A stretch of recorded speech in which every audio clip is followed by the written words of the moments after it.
Hello and welcome to FT Live. I am Claer Barrett, presenting today the Business Clinic with my colleague Andy Bounds, FT's Enterprise Editor. So we're excited to bring you this session today to everyone watching us on ft.com, on YouTube and on LinkedIn, because I think we probably can all unite ourselves in a longing to get back in the pub. Or can we?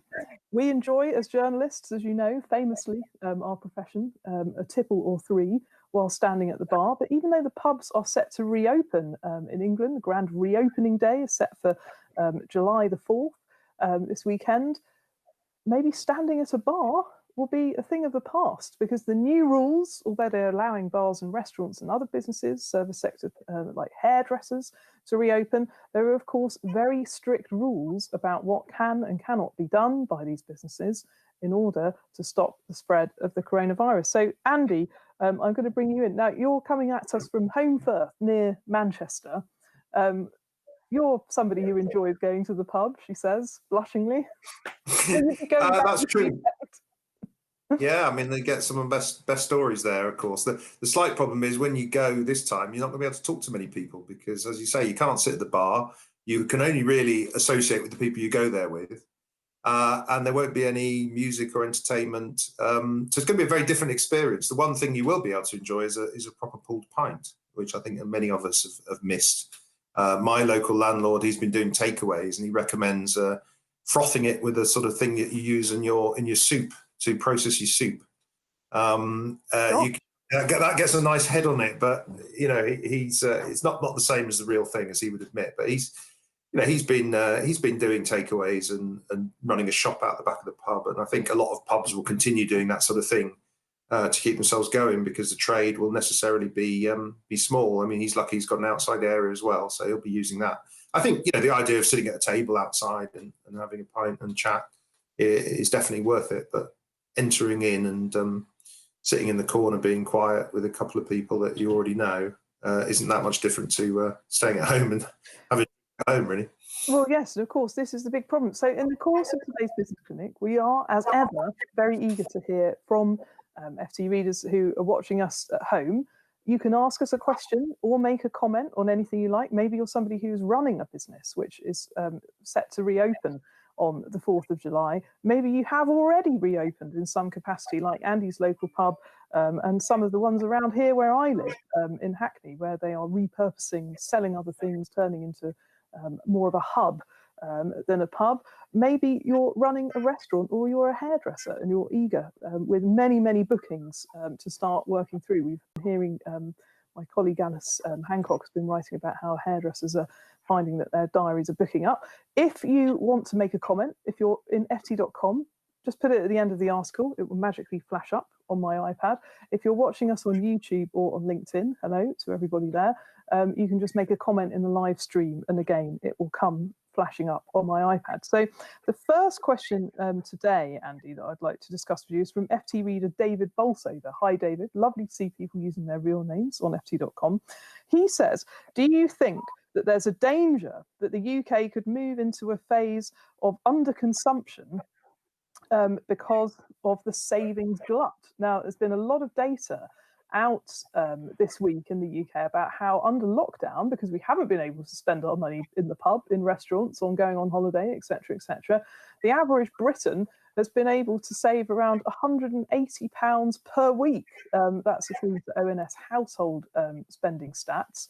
And obviously, having all of that money saved up is making us feel better about uncertainty that could lie ahead in the economy. But obviously, Andy, loads and loads of businesses who are opening up will be really desperately hoping that we might go out this weekend and spend some of that cash that we've been accumulating.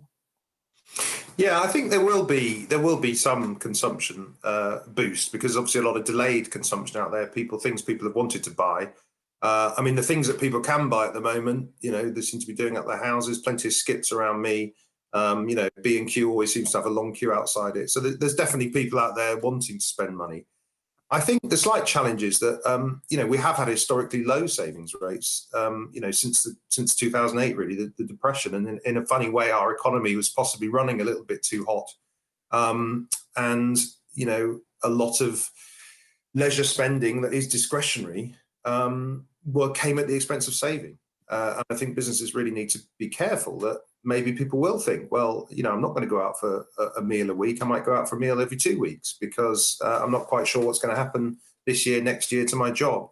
So I think there will be a little bit of that, but there will be a short splurge. I mean, I've got some figures the British Retail Consortium put out this morning about sort of spending on the high street and footfall, and it's still around half down on what it was a year ago. So even though most shops are still open, there's still only about half the number of people that would have been on the high street last year there this year. So that suggests that there is going to be a suppression of spending for quite some time.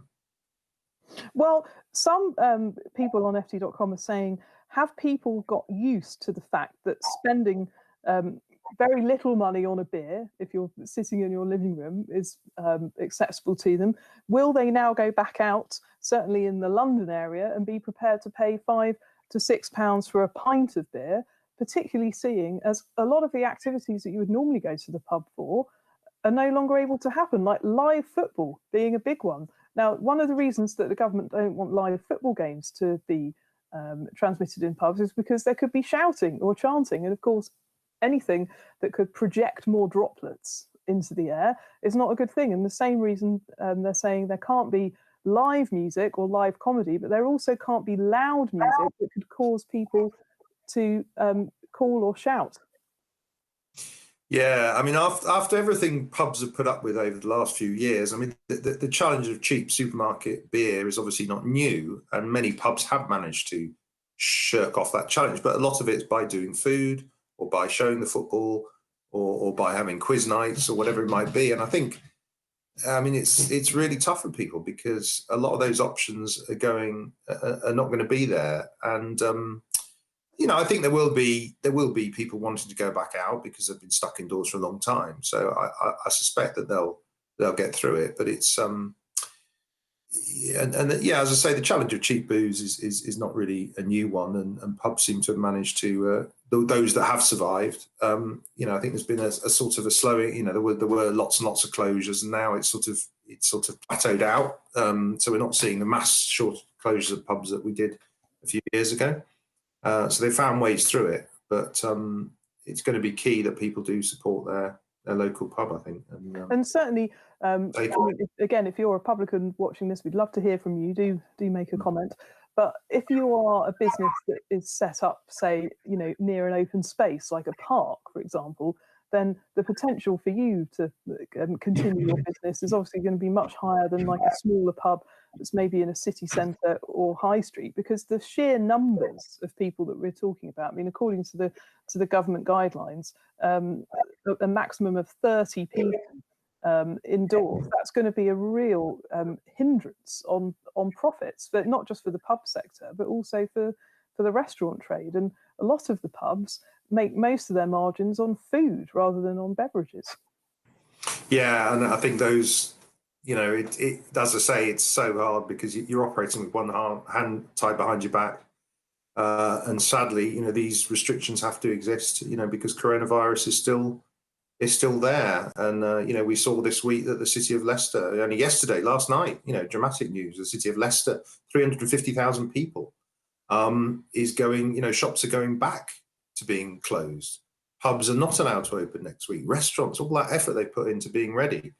We're told it's only for initial 2 weeks, but it could be longer. And there could be other places where you get a spike of these viruses. And the problem is in the UK, sadly, we still don't really have a proper track and trace system that can something in the bud and then stop it expanding. So you might shut a few streets down or a few workplaces or one or two pubs. Instead, the whole city's had to be locked down. So there is a warning, unfortunately, for people, that's why all these restrictions are in place.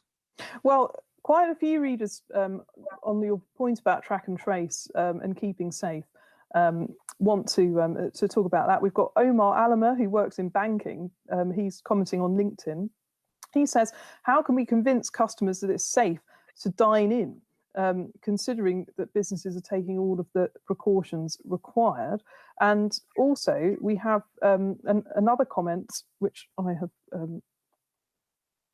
temporarily lost it. Sorry, I don't know who asked this one, but how is the government going to be able to convince people that it's safe, to go out to? Well, then they are doing a spike. They are doing their best, and I'm sure we'll see Boris Johnson propping up well, if not a bar, at least in the corner of a pub or in a pub garden this weekend. Sending a signal that we should all do this. But as we saw in Leicester, unfortunately, things can go back the other way.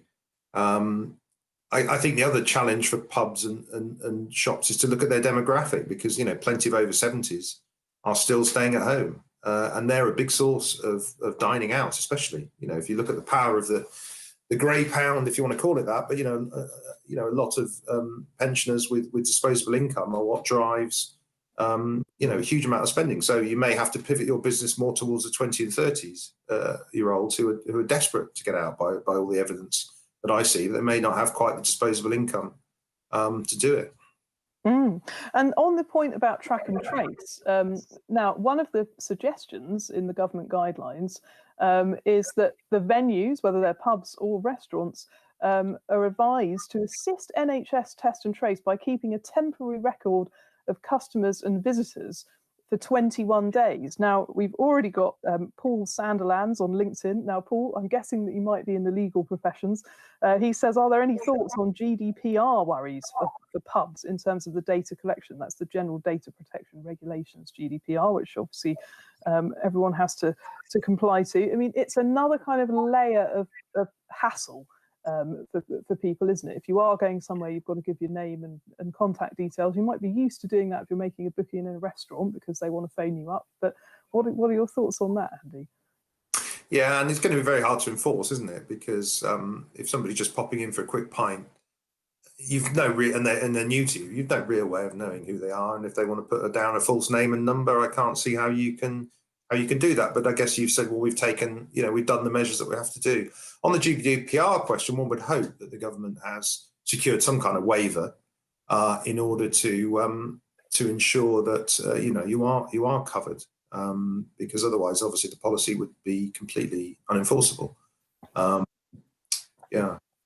Well, and also some comments from people internationally here coming in on LinkedIn. Mirella Palmer Bellatone, who's in Italy, says comply with the regulations on behalf of all of the people if you want to reopen and avoid reclosing again. Good luck from Italy. Clearly they have a much tougher lockdown over there than the UK had. And Courtney Sorrento, also on LinkedIn, is talking to us from Buffalo, near Niagara Falls, lovely part of the world. She says that in their area, they're very cautiously going back to the new normal obviously being with social distancing and restrictions. Rosalind Taylor on LinkedIn is speaking to us from Perth in Australia. Fantastic. It's incredible the amount of people that we're getting on these videos. She says, in Perth, we are lucky we can now stand at the bar as of this week and have a drink. Now, of course, standing at the bar is considered a risk because you could be breathing for an extended period of time onto the bar staff who are serving people. So again, in the guidelines for pubs, they either want table service or ideally some kind of digital ordering system where, just like in the coffee shops where they've had for a while, you put your order through and then either go up and collect it when it's ready or somebody brings it to you. I mean, again, another logistical headache for people who are running hospitality businesses. Yes, it is. And I suspect a lot of those measures will remain. So, for example, Wetherspoons, does have an ordering system now where you can sit at the table and ask for your pint to be brought over. I would imagine, other pubs will have to wear that cost, and then they'll probably keep it in place. It might not be so necessary if you're in a small local boozer with sort of 50 or 60 capacity, but it's probably something that, as you say, happens in restaurants. It's a way forward for businesses anyway. I mean, the lady from Perth there, it just makes you jealous a bit, doesn't it? So, I think their pubs opened there a few weeks ago and the beaches are open, and so far they seem to have managed to keep the level of disease down. So let's hope we can learn from their example. Okay, so also on LinkedIn, Thrasha Kamarunute from Sri Lanka says, is there any data on whether pubs contribute to the spread of COVID-19? Well, Thrasha, the answer is not yet, because obviously it's not going to be until this weekend when they open in the UK. If anyone else is out there and has data from other countries, then please let us know. But a point that a few of you have been making, of course, about adhering to social distancing measures and not shouting and doing other things that could aid transmission, is the impact of alcohol on all of these things. Somebody here has said, Jolene Field on LinkedIn, she said, let's face it, pubs and social distancing can't and won't be in the same sentence for long. And FT reader Anyanka says, how on earth do we expect drunk Brits to be responsible? I don't know if you're in Britain, Anyanka. She says there's already an increase in alcohol dependence, and with UK track and trace a complete disaster, what will be legally enforced to ensure safety? Well, it's interesting. I mean, I'd be intrigued to know how many landlords are considering hiring, some sort of security on the door. A lot of them already do in the bigger cities, but not in the towns. And because you're also going to have to limit access if you get to your capacity of 50 or maybe less than that, you're going to have to turn people away. And I don't envy them because once, as you say, people have had a few drinks. I mean, I suppose the one thing is you can control people's intake, and maybe you'll have to do that. And say, no, sorry, you can't, we can't bring any more over to your table. But we've seen some scenes in recent weeks of partying on the streets and illegal raves and all sorts of things. So the idea that people aren't going to go to the pub and congregate in big groups, I guess it's up to police and local authorities to disperse people if that does happen. Well, on that point, I mean, we've spoken about how businesses are, changing their models to cope with this, new reality. But in Leicester, for example, where the lockdown has happened again, very suddenly proposals put in place again overnight, as you said. If that were to happen somewhere else, what kind of help might the government provide for businesses that have reopened only to close again? Do you think that there'll be any more that the government will try and do to support businesses through this? Yeah, it's a key point. And the government has said we will help businesses. What they haven't said is what they're going to do, what money's available. Is the grant that, a lot of small businesses got a grant of £10,000 or £25,000. Is that going to be available again, or, 2 weeks worth of that? Are staff going to be refurloughed? I mean, the furlough scheme still exists, so presumably that could happen. But the Leicester situation, sadly, like a lot of them, seem to be very rushed. An announcement made out. There are still people in Leicester who don't quite know where's being locked down. I mean, there's no map available. So if you're a business in one of the suburbs, there's not in Leicester City itself, but in Leicestershire, you've got to wait for a phone call, presumably, for somebody to say, sorry, you've got to shut. Because the announcement was with the Leicester plus a few suburbs, but apparently not all the suburbs were mentioned. So, social media and so on is full of people saying, is my area under lockdown or not?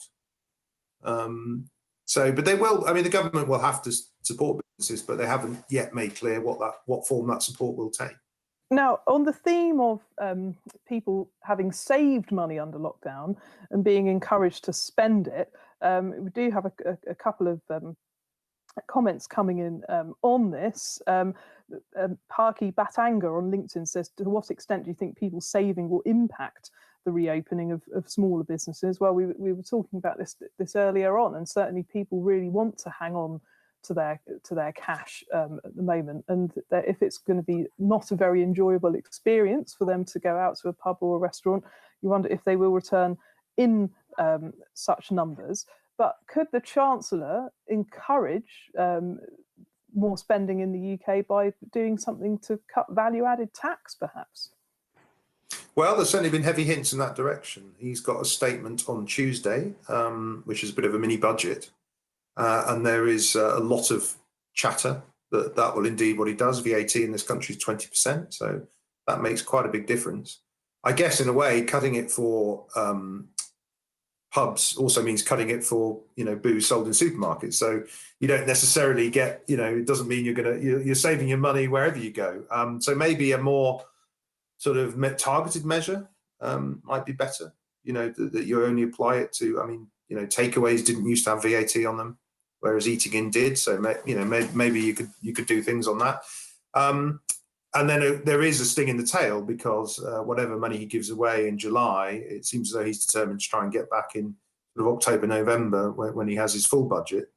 And therefore, that cut might be reversed and some taxes put up on people. The one advantage we still have, obviously, is very low interest rates, which means that spending is more attractive than saving for most people, as you would well know, Claire, in your personal finance role. But and I guess a lot of that saved money may get spent next year on a holiday, or on some sort of blowout that people think, well, I've had my year of tough times. I've got this money in the bank. I'm going to use it. But obviously, businesses need to make sure they're around in a year's time to benefit from that. Well, certainly when it comes to holiday bookings, which have been rocketing in recent weeks for staycations in the UK, there certainly seems to be some cheer in that sector. But I would caveat that with, after months and months of no income whatsoever, and still cautiousness, because people don't really know if they do go on holiday to a particular place, what they'll be able to do when they get there. I mean, what are your holiday plans this year, Andy? Are you planning on a walk in the Peak District, or something?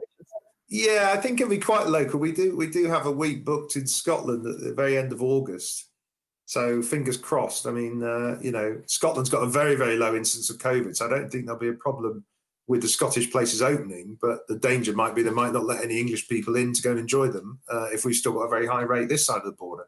And we did have a small foreign holiday that we've obviously had to postpone for another year. So yeah, but I mean, I think I'll take a week off and I'll try and do something last minute, if there's anything available. If not, it'll be day trips. Well, yes, the day trip economy, I'm sure, will do very well as this. Now, a lot of criticism of the UK government, I have to say, from international FT readers commenting on LinkedIn. Mohammed Karni comments, if we compare how Germany and the UK dealt with the crisis, Germany kept things under control by far, while the UK still struggles with that. What did the British government do wrong? Well, what, Mohammed, indeed. Peter Coward on LinkedIn says, every person in the UK needs to consider having a digital ID with a COVID-19 status that is displayed via your mobile device over mobile networks in order to contain the spread. And also, Joanna Jones on LinkedIn is saying, Claire and Andy, can you please share a link to the government guidelines? And are there any yet on conferences and events or training days? Well, we can happily share the link. They're on gov.uk, which is the main government page. After the session, I'll put that on the bottom of the FT article and of the YouTube and LinkedIn posts. But as for conferences and events, I haven't read anything yet about those kinds of businesses. Andy, I don't know if anything has come across your school. Yeah, conferences are still not happening. Obviously, we only go one thing at a time. So all we know is what is opening on July the 4th. Conferences, tattooists, a few other places are not, and I think conferences are a long way from being available. I mean, one thing to note is obviously the UK set up a load of temporary hospitals in big conference centres called the Nightingale Hospitals, and those are going to be in place until at least next year. So those conference centres certainly aren't going to be opening. I think that sends a signal, sadly, from the government of what is likely to happen. They don't want large gatherings of people. If you can't get people in the football stadium, which is open air, why would you cram them into a conference hall, which is closed and probably has a buffet and all that sort of thing? So I think we're a long way off from those. And the parties have cancelled most parties have cancelled their autumn conferences that they usually have a big get together. Then of course the number of sorry. I was going to say that it's quite specific. Like I noticed miniature villages were opening on July the 4th. So I mean, it's interesting what categories they seize upon. Miniature villages are allowed, but tattoo parlours not. So it is quite detailed, but you have to wade through a lot of documents to get there. And on the flip side, with the what we were saying about the conferencing and events business, that has been one of the fastest areas to grow online, just because it's possible to get people together wherever they are in the world, as this video for the FT is proving. We're both able to do this from our homes. People who are watching it from their homes and are able to join in the discussion. I mean, you wonder if we'll go back to having all of these conferences and events if people can do so more efficiently from a screen, or will eventually our desire for face-to-face contact outweigh that? I mean, I think a lot of these conferences are partly excuses to travel, aren't they? I mean, they have the big mobile phone congress in Barcelona every year. You can't imagine everyone goes to look at mobile phones. Some of them probably go to look at Barcelona. So I think there'll always be a temptation to have physical events, and also people want to get together, and it's about meeting contacts for the first time. I think the online one works well if you know everybody already, but I think that will return, but it will be a while because air travel and so on is going to be tricky. Well, some good comments from viewers on LinkedIn. Dominic Clark says, humans are not robots. We're not meant to social distance. We are alive. Therefore, we need to bond. This has split up families and communities. Well, Dominic, I agree with you. In the last video 2 weeks ago, where we spoke with the work and careers editor of the FT, Claer Barrett, we were talking about how difficult it is for people who are moving jobs at the moment. How do you bond with your new colleagues if you've only met them all virtually? How do you interview for a job, or how do you even do an internship and try and impress people when you're not in close physical proximity to them? We also have a comment here from Fiona Meta on LinkedIn. She says all the businesses will be affected for some time. That's all the ones we've been talking about: pubs, restaurants, hospitality trade. But if we do not look after social distancing rules, the spread of the virus will just keep increasing. Well, obviously, the double-edged sword. Then and another comment from Jaylene Field, who says the UK government doesn't want large gatherings, but what about the protests? Well, you can't stop people from protesting if they think that something is being done wrong. And clearly lots of tension within the FT reader community about whether they think they will go back out and start enjoying life in these businesses that are reopening, and tensions from within the business community as well about whether it can work financially. Yeah, I think the reality is that when you have mass protests, or I saw it in Liverpool, when the Liverpool won the football title, Premier League title, several thousand people went out onto the streets, and you could have predicted that, and the police knew it was going to happen. But does it help to stop the spread of a virus if they wade in and start bashing heads? Probably not. So they have to end up, trying to control people, corral people, try and convince them to stay apart. And I think there will be a danger that, there will be big, busy city centres in pubs, and then the police come along and try and say, look, time to go home. And people have had a few drinks, and it may turn a bit nasty. I mean, I think, that we've already seen instances of that. But unlockdown has to happen at some point. I think we'll be writing plenty over the next few weeks about that. We certainly will. And I mean, with the furlough scheme as well, obviously from next month, workers can be brought back part-time. So it's a much more flexible system. So depending on how different businesses fare, they could either bring people back a bit more or a bit less. And it's not going to be until August where employers have to start contributing towards the cost of that.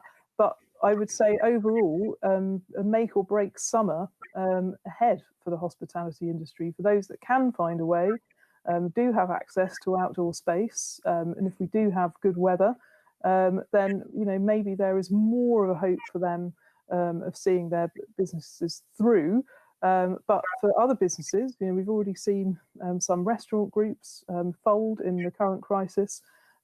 Retailers not having it easy either. Problems at Into, biggest shopping centre, one of the biggest shopping centre operators in the UK, is having this year. It just shows you that things are already incredibly tough. Yeah, I think the one note of hope, in some sense, I suppose, is the government is very clearly saying we're going to stimulate the economy. We're not going to cut. We're not going to go through a sort of 1930s style depression. We hope. We're going to boost money. We're going to get people jobs. We're going to start building things, obviously start building things or maintaining things. Workers on those sites will want sandwiches and, lunchtime drinks and maybe after work drinks. So, I think there will be pockets of activity stimulated by that. But I mean, Boris Johnson's speech today is going to talk about £5 billion, which in the extent of our economy is not huge. It's not quite Roosevelt's New Deal as he was promising, but he may get pushed further and further down that track to stimulate the economy. Well, thank you very much there to Andy Bounds, the FT's Enterprise Editor. I'm Claer Barrett, FT's Personal Finance Editor. And thanks to all of you who've joined in the discussion today and commented either on ft.com or YouTube or LinkedIn. We will be back next week with another Business Clinic video, probably about what the Chancellor has to say in his mini statement, time to be confirmed. But until then, we will see you on the next Business Clinic. Thanks and goodbye.